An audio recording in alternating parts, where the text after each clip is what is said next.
오늘은 바울의 데살로니가 교회를 향해 보낸 편지의 내용을 가지고 함께 은혜 나누기를 간절히 바라는데요. 바울은 1, 2, 3차 전도 여행을 통해서 이 소아시아와 유럽 지역에 많은 교회들을 세웠지요. 그들을 떠나 있으나 바울의 한결같은 마음은 늘 그 교회들을 향해 있었습니다. 그 교회를 사랑하고 또 염려하고 성도들이 온전히 세워져 가고 있는지 늘 걱정해 주었지요. 그리고 들려오는 소식들에 의해 때로는 기뻐하기도 하고 때로는 아파하기도 하면서 그 교회들을 한결같이 사랑해 주었습니다. 이 데살로니가 교회를 향한 바울의 마음도 동일했는데요. 바울은 이 데살로니가 교회 성도들을 건면하고자 몇 차례 방문을 시도했습니다. 그런데 오늘 본문에 보면 사단이 그 길을 막았다라고 말하고 있죠. 뭔가 방해에 의해서 이 가고 싶었던 데살로니가 교회에 갈 수가 없었던 겁니다. 그 사랑하는 제자 디모데를 대신하여 교회로 보냈지요. 이제 얼마의 시간이 지나고 이 교회를 방문하고 디모데가 돌아와서 이 바울에게 전한 소식은 매우 기쁘고 참 너무나 좋은 소식이었습니다. 그 교회가 이 초대교회 어려움 가운데, 많은 핍박 가운데 어려움 당하고 힘들 줄 알았는데 이 교회가 믿음과 사랑 안에 든든히 세워져 가고 있다는 소식을 들은 바울은 너무나 마음에 큰 기쁨을 얻게 되었지요. 그리고 바울은 더 나아가서 이렇게 이야기합니다. 8절에 보면 그러므로 너희가 주 안에 굳게 선즉 우리가 이제는 살리라. 이런 공동 번역으로 보면요, 이렇게 번역합니다. 여러분이 주님께 대한 믿음을 굳게 지키고 있으니 우리는 지금 정말 사는 보람이 있습니다. 그동안 바울이 너무나 걱정했던 거예요. 이 교회가 세워져 가고 있는 상황 가운데 많은 핍박과 어려움이 있어서 데살로니가 교회가 외부의 공격과 때로 이단들에 의해서 때로 여러 가지 어려움들에 의해서 믿음을 지키지 못하고 흔들리지는 않았는지 늘 마음이 염려했는데 디모데로부터 이 교회가 믿음과 사랑을 지키며 건강하게 세워져 가고 있다는 소식을 들을 때 그 마음이 너무나 기뻤고 모든 염려가 다 사라지고 마음이 시원해진 것이죠. 얼마나 기쁜 소식인가요? 여러분, 우리도 어떠합니까? 우리가 섬기는 선교지에서 좋은 소식이 들려올 때 우리의 마음도 기쁘지 않은가요? 전에 세네갈에 한 3개월여 머물러서인지요, 세네갈 선교지 소식이 늘 궁금합니다. 가끔 이광용 선교사님께서 이 세네갈 소식들을 사진과 내용들을 카톡으로 종종 보내오시는데요. 그 사진들을 보면 이 세네갈 현지 성도들이 함께 추수감사절 과일도 장식하고 또 트리도 만들고 또 함께 예배드리면서 또 세례도 받고 또 그들이 함께 신앙생활하는 모습들을 이렇게 사진으로 볼 때, 그리고 존 웨슬리 기독학교의 아이들이 우수한 성적을 거둔 내용들을 이렇게 사진과 내용들을 볼 때요, 제 마음도 뿌듯하고 너무나 기쁜 마음들이 들게 됩니다. 그리고 선교사님이 얼마나 애쓰셨을까, 얼마나 헌신하셨을까, 그 마음이 느껴집니다. 카자흐스탄에도 많이 방문하게 되었는데요, 우스톱에서 고려원들을 섬기시는 헬렌박 선교사님이 가끔 사진을 보내오세요. 그 사진들을 보면 얼마 전에는 카자흐스탄에 눈이 많이 내려서 온 것이 정말 눈이 가득 뒤덮인 그런 사진들을 보내주시면서 안부도 전해주시고, 또 올해 초에는 그동안 정말 수고하며 기도했던 고려인들을 소개하는 역사 박물관이 세워진 그 사진을 보내주시면서 기뻐하시는데 저 너무 기뻐했고 함께 그 기쁨의 마음들을 나눌 수 있어서 너무나 좋았습니다. 지금 바울의 마음도 그런 것이죠. 바울은 늘 교회를 사랑했습니다. 여러 교회를 세우고 그 교회에 늘 함께 할 수는 없지만 늘 마음으로 그 교회를 염려하고 걱정하고 그 교회들을 사랑했지요. 바울의 유일한 근심은요, 교회 걱정이었습니다. 여러분, 고린도후서에 보면 이 바울이 자신의 삶을 회고하는 내용이 나오는데요, 그는 그 회고를 하면서 정말 복음을 전하다가 수많은 고생을 하고 죽을 고비를 넘긴 그가 전하는 마지막 결론은 무엇이냐면요, 그 모든 것을 다 차치하고 오직 자신의 걱정은 교회를 염려하는 마음이라는 겁니다. 그는 이렇게 고백하지요. 고린도후서 11장 28절에 보면 이 외의 일은 고사하고 아직도 날마다 내 속에 눌리는 일이 있으니 곧 모든 교회를 위하여 염려하는 것이라. 바울은 한결같이 교회를 사랑했습니다. 사랑하는 성도 여러분, 교회를 사랑하시기를 간절히 바랍니다. 교회를 위하여 마음 다해 기도하시기를 간절히 바랍니다. 하나님 교회를 통하여 역사하시죠. 지금도 교회를 통하여, 성도들을 통하여 구원 역사를 이루어 가십니다. 여러분이 교회를 위해 기도하고 교회를 사랑하고 정말 교회를 세우기에 열과 성을 다할 때 그러한 건강한 교회를 통하여 하나님은 이 시대 가운데 놀라운 구원의 역사를 반드시 이루어 가실 것입니다. 그 일에 더욱더 귀하게 쓰임받는 정동 제1교회가 되기를 주님의 이름으로 간절히 축원합니다. 하나님께서 그렇게 일하시는 것이죠. 여러분, 이렇게 귀하게 세워져 가는 데살로니가 교회의 소식을 들은 바울은요, 너무나 기뻤고 당장이라도 그들과 함께하며 얼굴을 마주하면서 주님의 사랑을 나누기를 원했을 것입니다. 그래서 그는 늘 이렇게 기도했지요. 10절에 보면 주야로 심히 간구함은 너희 얼굴을 보고 너희 믿음이 부족한 것을 보충하게 하려 함이라 라고 말씀합니다. 하루속히 그들과 함께하면서 더 믿음을 권면하고 혹여나 흔들린 자들은 없는지, 어려운 자들은 없는지 그가 돌아봐주고 싶었던 것이죠. 그래서 하나님께 그들과 함께할 수 있는 길을 열어달라고 바울은 기도한 것입니다. 그런데 여러분, 이 데살로니가라는 도시는요, 바울이 큰 고초와 어려움을 당했던 도시입니다. 바울이 1차 전도 여행을 마치고 이제 2차 전도 여행을 시작할 때 처음에는 이 소아시아에 세워진 교회들을 다 방문하고자 했죠. 그때 성령께서 그 길을 막으시고 유럽으로 향하게 하셨습니다. 그때 도착한 유럽의 첫 성이 빌립보였지요. 거기서 복음을 전할 때 루디아라는 여성을 만나게 되었고, 루디아는 유럽의 첫 회심자가 되고 그로부터 유럽의 첫 교회가 세워지게 되었습니다. 빌립보에서 그가 점치는 여종을 고쳐주게 되었는데요, 이 주인이 그들을 고소해서 결국 바울과 실라가 옥에 갇히게 됩니다. 그런데 그날 밤에 지진이 나서 옥문이 열려지게 되죠. 그래도 그곳을 떠나지 않았습니다. 두려워하는 간수장에게 복음을 전했고요, 간수장은 예수 그리스도를 구주로 영접하고 구원받게 됩니다. 그리고 그 자리에서 다음 날 이제 명령에 의해 바울과 실라는 풀려나게 되죠. 그리고 빌립보를 떠나서 도착한 곳이 데살로니가입니다. 데살로니가에 가서 회당에서 복음을 전했습니다. 그때 귀부인들과 유대인과 헬라인들이 그 복음을 듣고 예수를 구주로 영접하고 구원받는 자들이 생겨나게 됐죠. 그런데 이 소식을 들은 과격한 유대주의자들이 이제 바울에게 거처를 제공해준 야손이라는 자의 집에 찾아가서 바울과 실라를 내놓으라고 협박합니다. 결국 바울과 실라는 그들을 피해서 밤에 그 데살로니가를 빠져나오게 되죠. 그래서 도착한 곳이 베레아였습니다. 베레아에서도 열심히 복음을 전했습니다. 그런데 참 여러분, 괴롭히는 사람들의 열심은 대단한 것 같습니다. 데살로니가에 있는 그 유대 과격주의자들이 이제 이 바울과 실라를 여기 베레아까지 쫓아와서 그들을 어렵게 하였죠. 이렇게 고난당했던 곳, 그것이 바로 데살로니가였습니다. 그런데 여러분, 바울이요, 그 어려운 곳에서 여전히 믿음을 지키고 서로 사랑하면서 귀한 믿음의 공동체를 이루고 있는 데살로니가 교회의 소식을 들은 뒤에 속히 그 땅에 가고 싶어 했습니다. 왜 그랬을까요? 그 어려웠던 땅, 큰 고난의 땅, 핍박받았던 땅, 그 땅에 왜 가고 싶었을까요? 그곳에 사랑하는 성도들이 있었기 때문입니다. 그래서 어려움 당했던 것, 그에겐 아무것도 아닌 것이 되었죠. 그곳에 빨리 가서 성도들과 주님 마음 나누면서 그들의 믿음을 권면하면서 정말 그 교회가 더 아름답게 세워지기를 간절히 바라며 그곳에 가기를 바랬던 것이죠.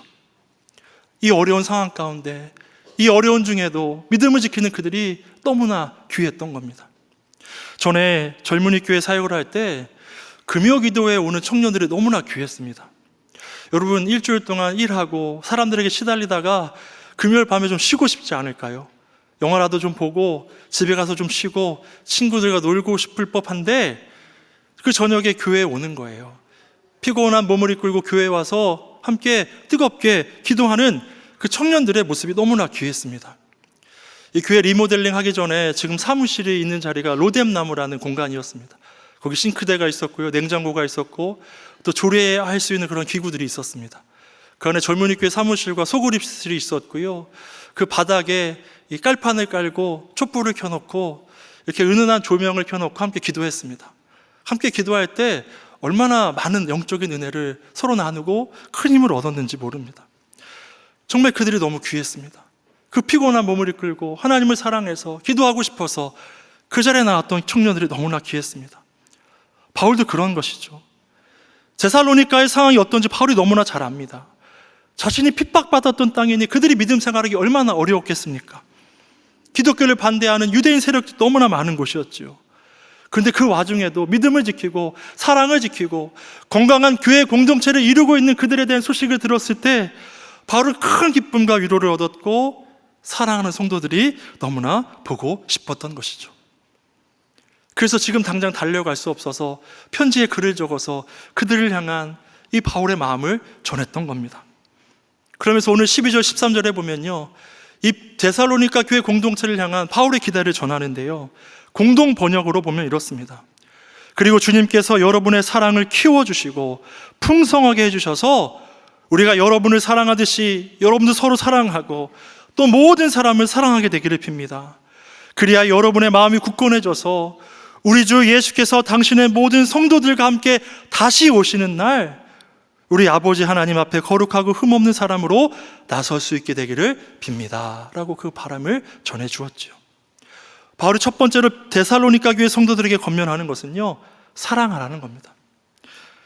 여러분, 그런데 말씀해 보면 그들이 사랑할 수 있는 그 사랑의 동력이 어디서 나온다고 바울은 이야기합니까? 주님께서 우리로 사랑하게 하신다는 겁니다. 주님께서 여러분의 사랑을 키워주시고 풍성하게 해주셔서 우리가 여러분을 사랑하듯이, 지금 이 아덴에 머물고 있는 바울과 성도들이요, 데살로니가 교회의 성도들 사랑하고 그들의 상을 염려하는 것은요, 하나님이, 주님이 그들에게 사랑을 주셨기 때문이라는 거예요. 그 안에 사랑이 가득 차서 사랑하게 되었다는 것이죠. 여러분, 사랑하는 거 내 의지로 사랑하는 것 같은데요, 그렇지 않습니다. 우리 안에 주님의 사랑이 가득해야 사랑할 수 있는 것이죠. 주님이 내 안에 거하시고 내가 주님 안에 거할 때 그 사랑이 내 안에 충만하여 우리는 사랑할 수 있게 되는 것입니다. 바울이 지금 그 사랑으로 충만하여 이 데살로니가 교회 성도들을 염려하고 사랑하는 것이죠. 그들의 안위를 걱정했던 겁니다. 여러분, 우리가 사랑이 없으면요, 사랑하지 않으면요, 남 걱정하지 않습니다. 염려하지 않죠. 사랑하니까 걱정하고 염려하는 겁니다. 또 성경은 우리가 형제를 사랑하는 것이 구원받은 증거라고 말합니다. 요한일서 3장 14절에 보면요, 우리는 형제를 사랑함으로 사망에서 옮겨 생명으로 들어간 줄을 알거니와 사랑하지 아니하는 자는 사망에 머물러 있느니라 라고 말씀합니다. 여러분이 형제를 사랑하고 있다면 여러분이 구원받았음을 확신하시기를 바랍니다. 사랑받음이 구원받음의 증거라는 겁니다. 왜 그런가요? 우리의 타락한 본성으로 우리 사랑할 수 없습니다. 사랑하는 척은 할 수 있겠죠. 그러나 그것은 사랑이 아닙니다. 그리고 진실하게 형제를 사랑하는 증거는요, 자기 희생과 헌신으로 나타납니다. 형제를 위해 내 자신을 다 내어주는 것이죠. 예수님이 그러셨던 것처럼 우리를 위하여 하늘 영광 다 버리고 우리를 구원하기 위해 모든 것을 다 내어주셨던 것처럼 우리는 그렇게 자기를 희생하고 헌신하면서 사랑으로 세워갈 수 있는 것이죠. 결국 우리가 형제를 사랑하는 것은요, 주님과 온전한 교제를 맺고 있다는 증거이죠. 하나님과 온전한 사귐을 누리고 있다는 그러한 증거입니다. 그래서 우리를 통해 우리 안에 가득한 예수의 성품, 그 사랑이 나타나게 되는 것이죠. 바울은 지금 이 데살로니가 교회 성도들이 이러한 삶을 살아가기를 간절히 바랬습니다. 그 안에 사랑이 충만해서 예수 안에 거함으로 정말 사랑을 실천하는 삶을 살아가기를 바라며 그렇게 권면했던 것이죠. 그리고 바울이 두 번째 권면하는 것은요, 거룩하라는 겁니다. 거룩해라. 여러분, 하나님께서 이스라엘 백성들을 출애굽시키신 이유는 무엇입니까? 그들이 하나님을 예배하는 거룩한 백성 되기를 바라셨기 때문이죠. 그들에게 율법을 주신 이유도 그들이 율법을 지킴으로 거룩함으로 부정하지 않음으로 거룩하신 하나님과의 교제, 그 온전한 교제를 온전히 누리게 하시기 위해서 율법을 주셨던 것이죠. 레위기 11장 45절에 보면 나는 너희 하나님이 되려고 너희를 애굽 땅에서 인도하여 낸 여호와라. 내가 거룩하니 너희도 거룩할지어다라고 말씀합니다. 여러분, 하나님께서 하나님 백성에게 사랑하라고 거룩하라고 하시는 이유는 무엇인가요? 바로 하나님과의 온전한 교제 때문입니다. 그 교제가 없으면 우리는 사랑할 수 없지요. 거룩한 삶도 살아낼 수 없습니다. 하나님과의 주님과 온전한 교제 가운데 우리는 사랑하고 거룩한 삶을 살아갈 수 있는 것입니다. 성공의 대주교인 로안 윌리엄스는 그의 책 제자가 된다는 것에서 거룩하게 된다는 것에 대해서 이렇게 정리합니다. 거룩하게 된다는 것은 하나님의 탁월성이 여러분의 주된 관심사가 되고 또 여러분을 통해 빛으로 솟아나 다른 사람들을 비추게 되는 것을 말합니다. 함정을 조심하십시오. 다시 말해 거룩하게 되기를 원한다면 거룩함에 관해 생각하기를 멈춰야 합니다. 거룩하게 되기를 바란다면 하나님을 바라보십시오.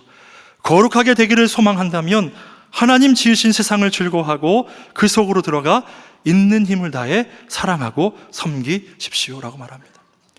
우리 스스로의 힘으로 우리는 거룩해질 수 없습니다. 그러나 주님 안에 우리가 거하면, 하나님을 바라보면 우리는 거룩해질 수 있죠. 그리고 그 거룩한 성품은 결국 사랑으로 나타나는 겁니다. 결국 사랑이 세상을 변화시키는 것이죠. 그 사랑으로, 그 거룩함으로 세상을 온전히 변화시키는 그런 저와 여러분 되기를 간절히 바랍니다. 마지막으로 우리가 이렇게 주님과 온전한 교제를 누리고 거룩함을 지키며 살아갈 수 있는 이유는요, 주님의 강림을 기다리기 때문입니다. 예수 그리스도의 오심, 우리를 구원하기 위해 이 땅에 오신 주님이 다시 오실 것임을 우리는 믿음으로 세상 유혹 가운데도 삶의 어려움 가운데도 믿음을 지키며 살아갑니다. 그 믿음으로 주님의 다시 오심, 주님의 통치가 온전히 이루어질 그 날을 우리가 기대하며 오늘도 믿음으로 하루하루를 살아내고 있는 것이죠. 바울도 데살로니가 성도들에게 이렇게 권면합니다. 우리 13절의 말씀을 다 같이 한 목소리로 함께 읽겠습니다.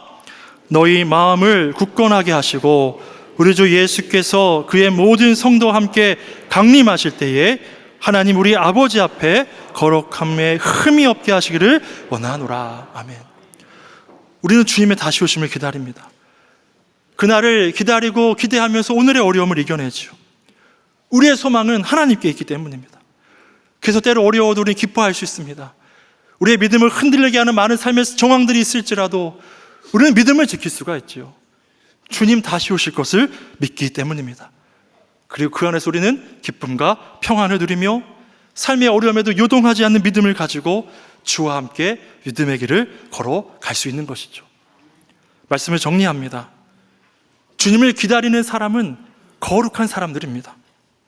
하나님과 온전한 교제 속에서 하나님의 성품을 닮아 세상을 거룩하게 하는 자들이죠.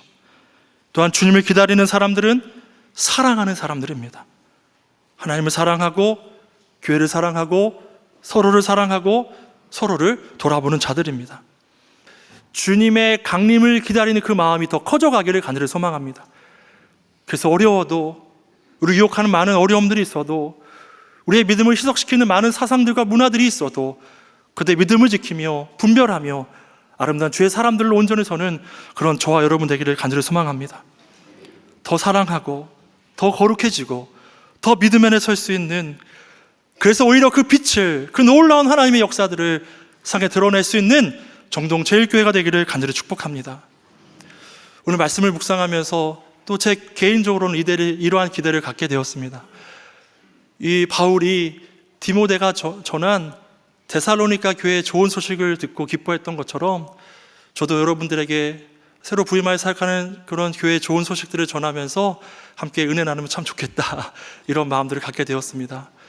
저도 정동 제일교회의 좋은 소식이 들려올 때마다 함께 기뻐하며 함께 기도하겠습니다. 하나님께서 교회를 통하여 반드시 일하실 줄을 믿습니다. 이 어지러운 세대 가운데 하나 여전히 교회를 통해 일하고 계시고, 온 교회, 신실한 교회, 하나님 찾고 구하는 그 교회와 성도들을 통해 하나님의 구원 역사를 아름답게 이루어 가실 줄로 믿습니다. 그 귀하게 쓰임받는 교회가 되기를 주님의 이름으로 간절히 축원합니다.